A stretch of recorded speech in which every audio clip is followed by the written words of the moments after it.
Hello all, welcome to Sharachandra IAS Academy. Recent గా Andhra university 100 years ని complete చేసుకుంది. ఇందుకు గాను ఆంధ్రప్రదేశ్ లో 100 ఇయర్స్ సెలబ్రేషన్స్ కూడా జరిగాయి. ఈ వీడియో ద్వారా ఏపీ హిస్టరీ పర్స్పెక్టివ్ లో Andhra university origin and historical background గురించి చూద్దాం. So for the first time Andhra university అనే ప్రస్తావన 1913లో ఫస్ట్ ఆంధ్ర మహాసభ బాపట్లలో జరిగింది కదా, ఇక్కడ తీసుకురావడం జరిగింది. ఇందులో తీసుకొచ్చిన రిజల్యూషన్ ఏంటి అంటే ఆంధ్రాకంటూ ప్రత్యేకంగా ఒక యూనివర్సిటీని ఫామ్ చేయాలి అని చెప్పి ఇందులో మాట్లాడడం జరిగింది. తర్వాత 1970లో భూపతి రాజు వెంకటపతి రాజు, ఇది చాలా ఇంపార్టెంట్, భూపతి రాజు వెంకటపతి రాజు రిజల్యూషన్ ని మద్రాస్ లెజిస్లేటివ్ అసెంబ్లీలో ఇంట్రడ్యూస్ చేశారు. సో సపరేట్ ఆంధ్ర యూనివర్సిటీ అనేది మనకి కావాలి అని చెప్పి for the first time Madras legislative అసెంబ్లీలో ఎవరు ఇంట్రడ్యూస్ చేశారు అని అడుగుతారు. భూపతి రాజు వెంకటపతి రాజు ఇంట్రడ్యూస్ చేశారు 1917లో. అండ్ తర్వాత మనకి 1920లో ఎం సూర్యనారాయణ అనే పర్సన్ మళ్ళీ మద్రాస్ లెజిస్లేటివ్ అసెంబ్లీలో ఇంట్రడ్యూస్ చేయడం జరిగింది.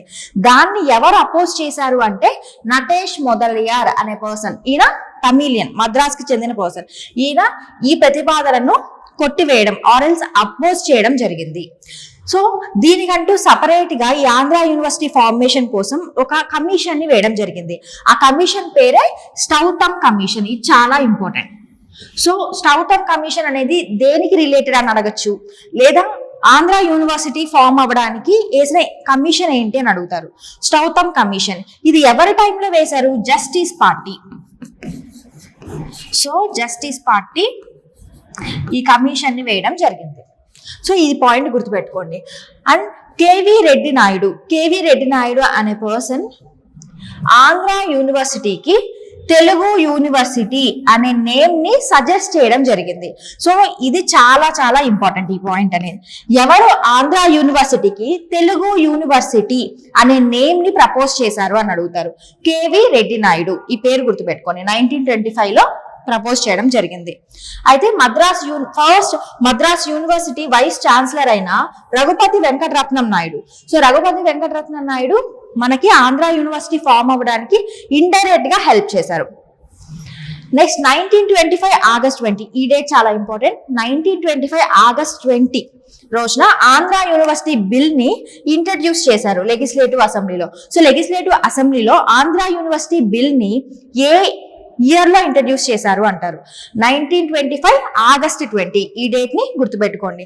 దీని తర్వాత ఇంట్రడ్యూస్ చేసిన తర్వాత మనకి ఆంధ్ర యూనివర్సిటీ అనేది 1926 ఏప్రిల్ 26, ఇది చాలా చాలా ఇంపార్టెంట్ ఈ డేట్.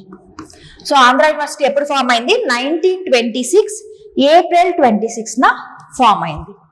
అండ్ ఇప్పుడు ఫామ్ అయినప్పుడు 2 సెంటర్స్ పెట్టారనమాట. ఒకటి అడ్మినిస్ట్రేటివ్ సెంటర్, ఇంకోటి ఎడ్యుకేషన్ సెంటర్. అడ్మినిస్ట్రేటివ్ సెంటర్ వచ్చేసి విజయవాడలో, ఎడ్యుకేషన్ సెంటర్ నేమో రాజమండ్రిలో పెట్టడం జరిగింది. అండ్ మోస్ట్ రిపీటెడ్ క్వశ్చన్ ఏంటి అంటే ఫస్ట్ వైస్ ఛాన్సలర్ ఎవరు? ఆంధ్ర యూనివర్సిటీకి ఫస్ట్ వైస్ ఛాన్సలర్ ఎవరు అని చెప్పి చాలా సార్లు రిపీట్ చేశారు ఈ క్వశ్చన్ ని. కట్టమంచి రామలింగారెడ్డి, ఈయన్నే సిఆర్ రెడ్డి అంటాము. సో కట్టమంచి రామలింగారెడ్డి అనే ఆయన first vice chancellor of Andhra university. Andhra university ఎక్కడ ఫామ్ అయింది? ఫస్ట్ టైం విజయవాడలో ఎస్టాబ్లిష్ చేశారు. అప్పుడు 2 సెంటర్స్ ఉండేవి, అడ్మినిస్ట్రేటివ్ సెంటర్ ఒకటి, ఎడ్యుకేషన్ సెంటర్ ఒకటి. అడ్మినిస్ట్రేటివ్ సెంటర్ అయితే విజయవాడ, ఎడ్యుకేషన్ సెంటర్ అయితే రాజమండ్రిలో పెట్టారు.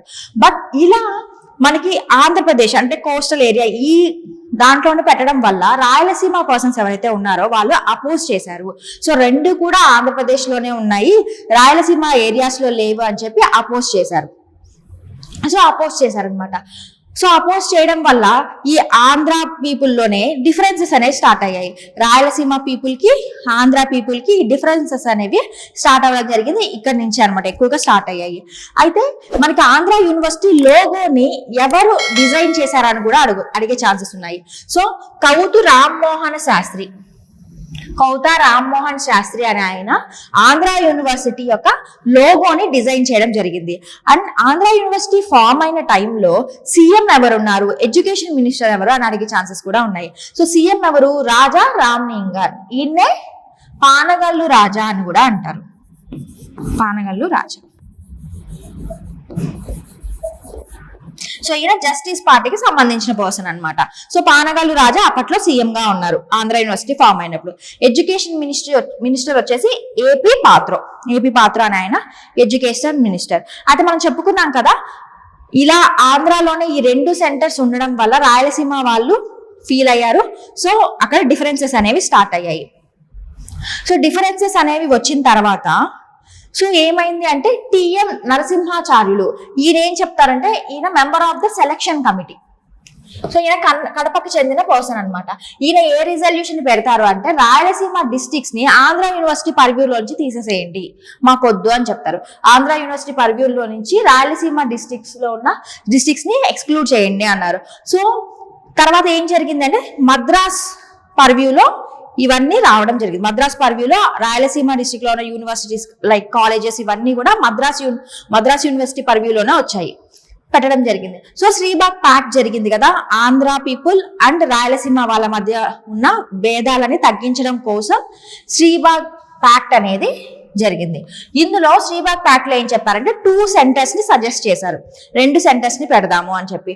ఒక సెంటర్ వచ్చేసి మనకి వాల్తేరు విశాఖపట్నంలో పెడదామని చెప్పి, ఇంకొక సెంటర్ అనంతపూర్. సో అనంతపూర్ అనేది రాయలసీమ కిందకు వస్తుంది అండ్ వాల్తేరు విశాఖపట్నం అనేది కోస్టల్ ఆంధ్ర కిందకు వస్తుంది అనమాట.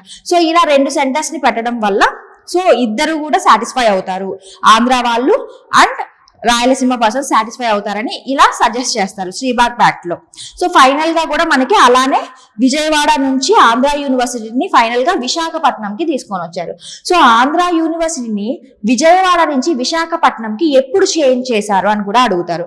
సో చేంజ్ చేసిన డేట్ చాలా ఇంపార్టెంట్, 1930 సెప్టెంబర్ 5. జనరల్ గా ఆంధ్ర యూనివర్సిటీ విజయవాడ సెంటర్ గా ఎప్పుడు ఎస్టాబ్లిష్ అయింది? 1926 ఏప్రిల్ 26. ఇది విజయవాడ కేంద్రంగా ఏర్పాటైంది. ఇప్పుడు 1930 సెప్టెంబర్ 5 విశాఖపట్నంకి ఓవరాల్ గా ఆంధ్ర యూనివర్సిటీని చేంజ్ చేశారు. ప్రెసెంట్ ఆంధ్ర యూనివర్సిటీ అనేది మనకి విశాఖపట్నంలోనే ఉంది. సో ఇవి గుర్తుపెట్టుకోండి. So for the first time Vijayawada centre గా ఆంధ్ర యూనివర్సిటీని ఎప్పుడు ఏర్పాటు చేశారు అని అడుగుతారు, అండ్ విశాఖపట్నం సెంటర్ గా ఎప్పుడు చేంజ్ చేశారు అని అడుగుతారు. సో లేదు అంటే ఓవరాల్ గా ఆంధ్ర యూనివర్సిటీ ఎక్కడుంది, లొకేషన్ ఏంటి అని అడుగుతారు. సో ప్రెసెంట్ విశాఖపట్నంలో ఉంది. అండ్ ఈ ఆంధ్ర యూనివర్సిటీ యొక్క ఇంపార్టెన్స్ ఇంకొకటి ఏంటి అంటే, దుర్గాబాయి దేశ్ముఖ్ ని హానర్ చేసింది ఎక్కడ అంటే మన ఆంధ్ర యూనివర్సిటీలోనే. సో ఇది గుర్తుపెట్టుకోండి. సో ఓవరాల్ గా ఆంధ్ర యూనివర్సిటీ గురించి మనం కవర్ చేసాం. ఒకసారి చూడండి. సో ఆంధ్ర యూనివర్సిటీని ఫర్ ద ఫస్ట్ టైం ఎక్కడ ఆ ప్రస్తావన వచ్చింది యూనివర్సిటీ గురించి అంటే, బాపట్లలో జరిగిన ఫస్ట్ ఆంధ్ర మహాసభ 1913 జరిగింది. ఇక్కడ తెలుగు వారికి ప్రత్యేక యూనివర్సిటీ కావాలి అని చెప్పి ప్రతిపాదించారు. తర్వాత భూపతిరాజు వెంకటపతిరాజు గారు మద్రాస్ లెజిస్లేటివ్ అసెంబ్లీలో for the first time resolution ని ఇంట్రడ్యూస్ చేయడం జరిగింది. నెక్స్ట్ మనం గుర్తుపెట్టుకోవాల్సింది, ఆంధ్ర యూనివర్సిటీ మీద వేసిన కమిషన్ ఏంది? స్టౌటమ్ కమిషన్. అప్పుడు జస్టిస్ పార్టీ అనేది రూలింగ్ లో ఉండేది. సో తర్వాత ఏంటి మనకి ఎప్పుడు ఈ రిజల్యూషన్ అనేది పాస్ అయింది లెజిస్లేటివ్ అసెంబ్లీలో. ఈ బిల్ ఎప్పుడు పాస్ అయింది, బిల్ ఎప్పుడు ఇంట్రడ్యూస్ చేశారు అంటే 1925 ఆగస్ట్ 20లో. ఫైనల్ గా వచ్చిన ఎస్టాబ్లిష్ అయిన డేట్ ఏంటి? సో ఫస్ట్ వైస్ ఛాన్సలర్ ఎవరు? ఈ క్వశ్చన్ చాలా సార్లు అడిగారు. సో ఒకసారి గుర్తుపెట్టుకోండి, సిఆర్ రెడ్డి. అండ్ ఇంకొక పాయింట్ ఏంటి అంటే, సో ఫస్ట్ వైస్ ఛాన్సలర్ గా కట్టమంచి రామలింగారెడ్డి గారు ఉన్నారు కదా, సెకండ్ వైస్ ఛాన్సలర్ గా సర్వేపల్లి రాధాకృష్ణ ఉన్నారు. సర్వేపల్లి రాధాకృష్ణ వర్క్ చేశారు. ఇది చాలా important. Sarvepalli Radhakrishna second vice chancellor గా ఉన్నారు ఆంధ్ర యూనివర్సిటీ. ఈ పాయింట్ గుర్తుపెట్టుకోండి. ఇది ఓవరాల్ గా ఆంధ్ర యూనివర్సిటీ గురించి. ఫర్దర్ వీడియోస్ కోసం Sarathchandra APSC TGPSC group channel ని సబ్స్క్రైబ్ చేసుకోండి.